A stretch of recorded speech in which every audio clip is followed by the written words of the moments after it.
Ako si Roy Pacheco na nanggaling sa bansang Pilipinas.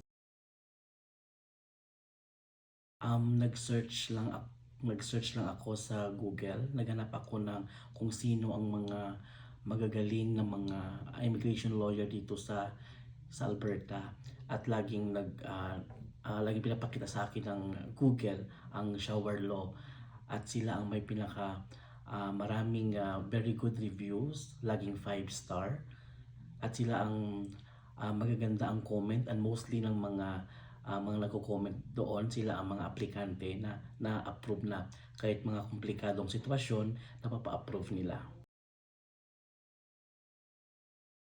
Pumalik ako dito sa Canada. Hawak yung aking work permit, pero hindi kami nagkaintindihan ng aking previous consultant dahil gusto niya akong pirahan. So that time wala akong pera. So nag-decide ako na pumunta sa Fort Mac at doon magtrabaho. At then doon sa Fort Mac, that time naabutan ako ng pandemic, at but bago ma-expire yung work permit ko, nag-apply naman ako ng bagong work permit as a childcare provider. But that time, dumating yung pandemic, at na-pending yung application ko. So hindi nagpo-process ang immigration that time dahil paper application siya at online lang yung priority nila.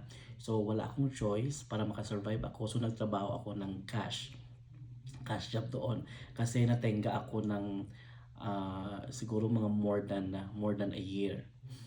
So and then nung nagtrabaho ako, I was rendered inadmissible dahil nagtrabaho ako na wala akong work permit.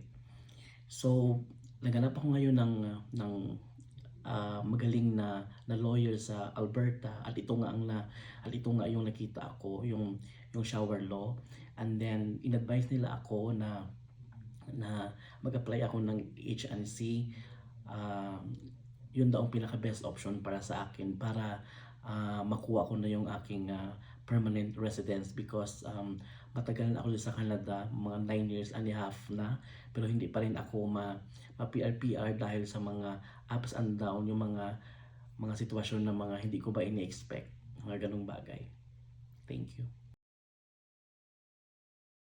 Based on the review on the Google, most of the client that write the review there, they are very good.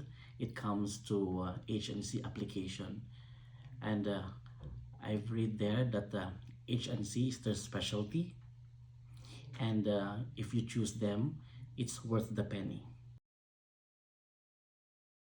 Opo, i-recommend ko sila sa mga kaibigan ko at sa mga Pilipino doon sa Fort McMurray, dahil magaling sila sa kanilang ginagawa, at saka kapag tinulungan ka nila, saka pag ginawa nilang application mo, makakatulog ka talaga na mahimbing, magkakaroon ka talaga ng peace of mind, saka mafe-feel mo talaga na parang 100% talaga na ma-approve talaga yung application mo.